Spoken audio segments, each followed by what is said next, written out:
Water crossings can be quite fun without full driving, but if you don't prepare for it, the risks are high and the damage to your vehicle can be quite serious.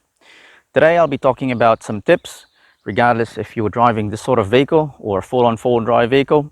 The tips and tricks I'll teach you today, I'll show you today, are applicable to any vehicle.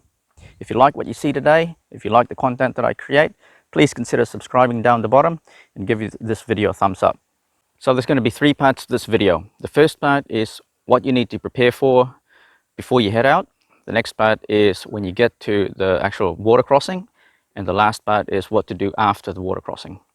So before we get to the engine bay, there's a few things I want to talk about that you probably don't hear much from other YouTube content creators.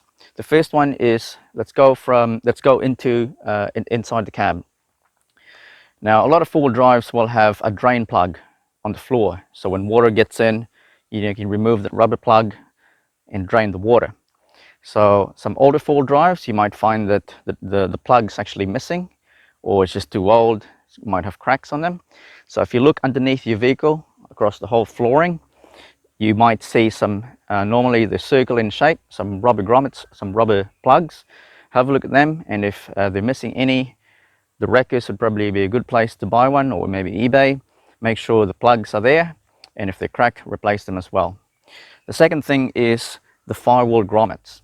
So if you look across the firewall of your vehicle, a lot of four-wheel drives like mine would have added some additional wiring for your aerial, for your UHF radio or some accessories. So make sure that the hole or the grommet is sealed properly. Most likely you've increased the size of the hole, so silicone would probably be your best bet. So get some silicone and pack it up. Now the other thing is your floor mats. So if you don't have those deep dish rubber floor mats, I highly recommend you get them if you're going to use your vehicle for full driving, especially if you're going to do some water crossings, because where there's water, there's going to be mud. All right, so let's move to the engine bay. And obviously what everyone would agree on is to get yourself a snorkel. But when you do get yourself a snorkel, a lot of people actually don't waterproof the entire system. So they just connect the hose, put up the snorkel and hook it up to the airbox. If you're using the stock airbox, make sure that it is actually sealed, and silicone would be your best bet. So open it up, you'll see like a gasket around there. So make sure you silicone the whole thing. Just run through all the connectors and make sure they're all siliconed and actually waterproof, not just weatherproof. The next stop would be your differential breathers, one in the front and one in the back. If you drive this sort of vehicle, there'll be a what's called a transaxle. A transaxle is a combination of a transmission and an axle all in one unit. So you'll find them in horizontally opposed engines like this. So they will have their own breathers as well. Find your one, just Google it for the Nissan X-Trail, this sort of model. There'll be a hose on the airbox just hanging up there. You think it's not connected to anything, but that's your breather. In the back, there'll be another one there. I've got a video. Any modifications you see in this vehicle, go to my playlist under the mods playlist, and everything will be there, including those diff breathers. The next thing you're going to do is check your CV boots. Make sure there's no tear in them, because if there's a tear in them, obviously water will get into them and the lifespan of your CV joints will just be reduced quite rapidly. So run through them, and the best way to do it is while your vehicle is parked, do a full steering lock left to left. This is obviously for independent suspension vehicles. That way you're actually stretching the CV boot to its limit. So left and right, have a look and see if there's any tear, because sometimes if you just look at them as it is, you won't see a hairline crack, or sometimes you just don't see the crack at all. Now, the advantage of having a bash plate or an underbody protection is that it actually helps in those big water splashes. So, and it takes just a tad longer for the water to get inside the engine bay from underneath anyway, so it could help. So the next thing you need to prepare for is how to disable your cooling fans. There's 2 types of fans, normally a electronically controlled fan or a thermal fan, and the other one is a mechanically controlled fan like a clutch driven fan. So for the electronic one, you find the relay box. Normally it's labeled. Find the relay that controls the fan.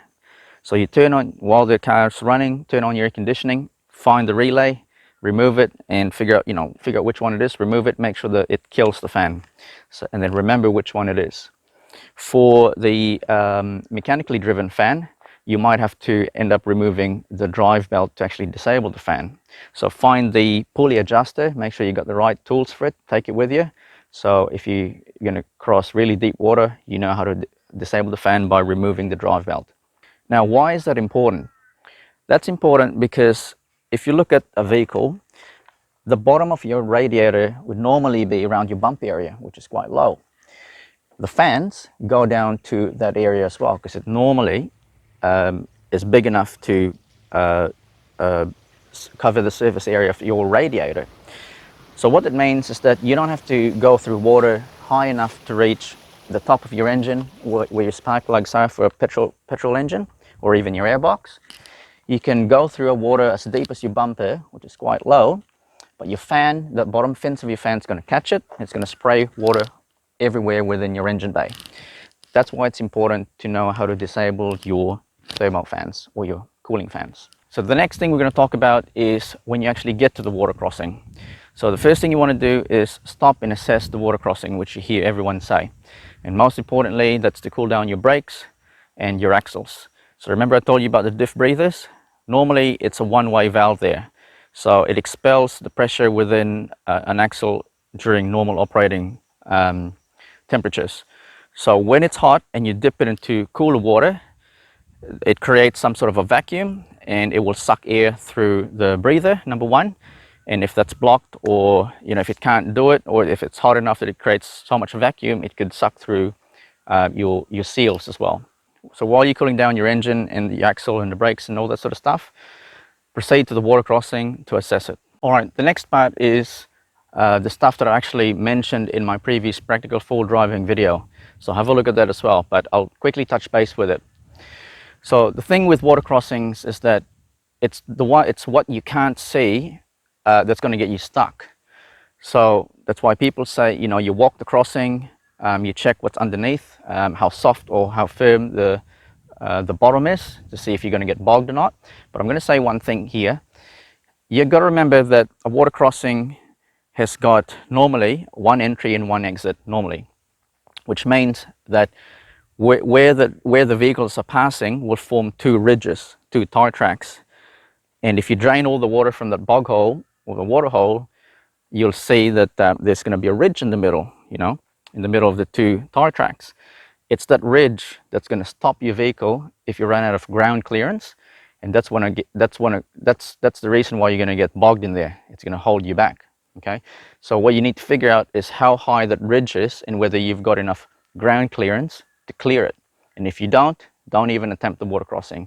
So get a stick, poke it around, or walk it, and find that ridge and see how deep it is. And the other thing too is within those two tire tracks, feel for anything like big rocks, big logs that the previous people have put in, just in case they got bogged. They'll shove everything underneath to get the ground clearance up. If there's any debris that you think you could damage your vehicle, remove it. Okay, so once you've figured out and you've decided that, yep, your vehicle can do the water crossing, and if you find that it's deep enough, then pop the bonnet up, get your WD-40 and spray your electrics, all right? And disable your electric fan or your mechanical fan. The other thing you got to check before you enter the water is your exit. It seems pretty logical, but some people might forget that. So have a look at your exit point and see how steep it is, or do you need to do a little bit of track alteration to be able to exit the water hole as quickly as possible. So make sure you got that exit sorted. If you're driving a manual transmission, make sure you select the right gear before you enter the water. You don't want to change gears during the whole crossing, because the moment you change gears, your momentum's going to decrease, and you might ruin that bow wave that you just formed for yourself. Now, the last thing you want to prepare just before you enter the water is your recovery equipment. A lot of people, and I've seen a lot of videos about this, people don't pre-rig their recovery equipment. They hook up their recovery equipment while they're bogged, or after they're bogged, sorry. So don't be like that. So pre-rig everything. Get your winch ready. If you've got a winch, hook up your equalizer strap or snatch strap, put it over the bonnet, hook it up to the roof rack or whatever, so it's all ready to go. Now let's talk about during the water crossing. So as you enter the water crossing, most people, what they do is they just go full on and just charge it, because I don't know, they just think that they just do it as quickly as possible to get through it as quickly as possible. What you do is you drive into the water at reasonable speed.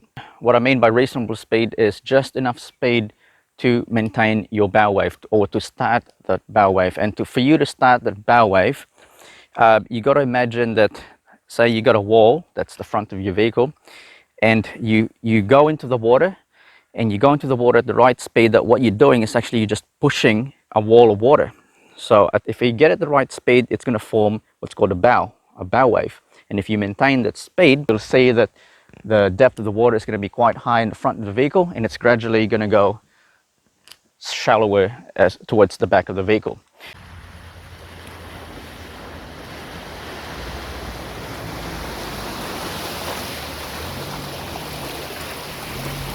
If you drive fast, or faster than what you should, then that water is going to smash into the water, break the water.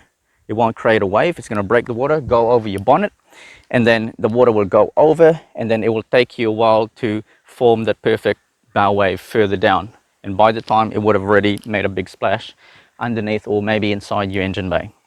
If you go too slow, then what's going to happen is, however deep the water is as you enter, it's exactly going to be how deep all around the vehicle, which you don't want.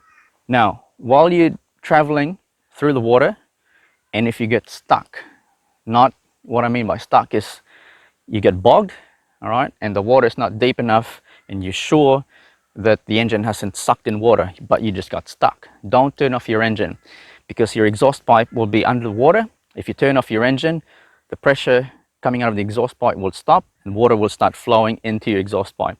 The other thing too is, during the water crossing, if you have actually stalled your vehicle for no reason, like the engine just completely cut out for no reason, and the water is quite deep, then maybe the engine got sucked in the water got sucked in the engine, and maybe you're in big trouble. So don't refrain from turning the engine on again, even though it feels like it, because you just want to hurry up and get out because the water is quite deep.